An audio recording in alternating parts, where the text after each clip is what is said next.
അതുപോലെ തന്നെ മഹറിന്റെ ഒരു പരിപാടിയായിരുന്നു കൂട്ടയോട്ടം. അതിന്റെ പരസ്യത്തിനും അതിന്റെ ആൾക്കാർക്കൊക്കെ അറിയുവാനും വേണ്ടിയിട്ടാണ് മനോജ് കെ ജയനെ കൊണ്ടുവന്നതും. അതിന് ഇക്ബാലിന്റെ പോക്കറ്റിൽ നിന്ന് വേറെയും ചെലവായി എന്നാണ്, ടിക്കറ്റിന്റെ പൈസ ചെലവായി എന്നാണ് അവന്റെ അനിയൻ പറയുന്നത്. ശരി, എന്നാൽ ഇതേപോലത്തെ ഒരു പരസ്യത്തിനാണ്, മതപ്രഭാഷണത്തിനല്ല പരസ്യത്തിനാണ് നൗഷാദ് ബാക്കവിയെയും കൊണ്ടുവന്നത്. അയാൾക്ക് ടിക്കറ്റിന് 20,000 രൂപ ചെലവായി. അതും അവരുടെ ഇതുകൊണ്ട് കൊണ്ടെന്നാണ്, ശരി തന്നെ. ആ 20,000 കമ്മിറ്റിന്നെടുത്ത് മനോജ് കെ ജയന്റേത് പോക്കറ്റിൽ നിന്ന് കൊടുത്ത് മഹറിന്റെ പരിപാടിയാകുമ്പോൾ മഹറിന്റെ എല്ലാ പരിപാടിയും ഒരുമിച്ച് കൂട്ടണ്ടേ? അതിന് 6,60,000 രൂപ സംഭാവന കൊടുത്ത ഇക്ബാലിന് 6,80,000 സംഭാവന, 20,000 രൂപ ടിക്കറ്റിന് മനോജ് കെ ജയന്റെ ചെലവായിന്, ബാക്കി ആൾ പൈസ വാങ്ങിയിട്ടില്ല എന്ന് പറയാം. അതേപോലെ അങ്ങനെ പറയായിരുന്നു. അതല്ല അതിന്റെ ശരി. അപ്പോ ഇത് നിങ്ങൾ ഇതിന് ഒരു അജണ്ട ഉണ്ടായിരുന്നു ഈ കമ്മിറ്റിക്കാർക്ക് ഇത് പുറത്തു വിടുമ്പോൾ.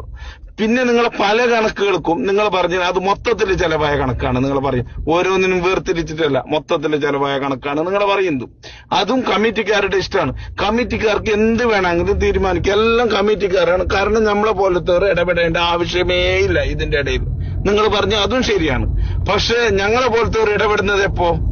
ഇത് നിങ്ങൾ കമ്മിറ്റിന്ന് പുറത്ത് വാട്സപ്പിലും അതിലും ഇതിലും ചർച്ച ചെയ്യുമ്പോൾ മതപ്രഭാഷണം നടത്തുന്ന മുസ്ലിം പണ്ഡിതന്മാരെ കുറിച്ച് നിങ്ങൾ അപമാനിക്കുന്ന രീതിയിൽ പറയുമ്പോൾ മുസ്ലിം രക്തമുള്ള ഓരോ വ്യക്തിയും ഇതിൽ പ്രതികരിച്ചെന്നിരിക്കും.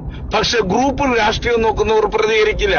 ആ ഒരാൾ തകരണ എന്ന് ചിന്തിക്കുന്നവർ പ്രതികരിക്കില്ല. അത് ശരി തന്നെയാണ്.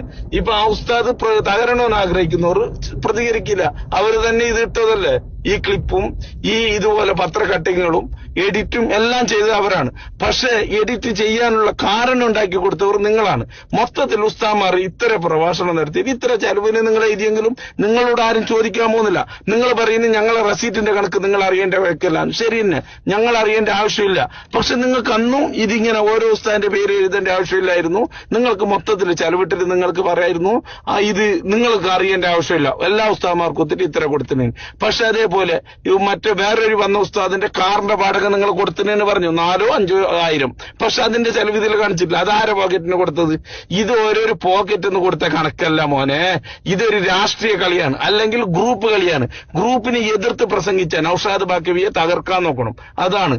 ഇതുപോലെ ഒരു പ്രസംഗിക്കുന്നവർ കേരളത്തിൽ വേറെ ഇല്ല, അതും നിങ്ങൾക്കറിയാം. അതുകൊണ്ട് ഇങ്ങനെയുള്ളവർ വളരാൻ പാടില്ല എന്നുള്ള ഒരു ഇതുമുണ്ട് നിങ്ങളെ കയ്യിൽ. അതെല്ലാം വിടുമോനെ, എല്ലാവർക്കും മനസ്സിലാവുന്നവർക്കല്ല.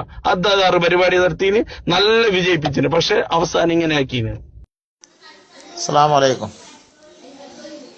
ഈ ബേക്കൽ മഹർ എന്ന സംഘടന കാന്തപുരം വിഭാഗത്തിന് ഭൂരിപക്ഷമുള്ള ഒരു സംഘടനയാണ്. അവര് നൗഷാദ് ബാക്കവിയെ പോലുള്ളവർ പ്രഭാഷണത്തിന് കൊണ്ടുവന്നത് ഒരു ദുഷ്ടലാക്കോട് കൂടിയാണെന്നാണ് മനസ്സിലാവുന്നത്.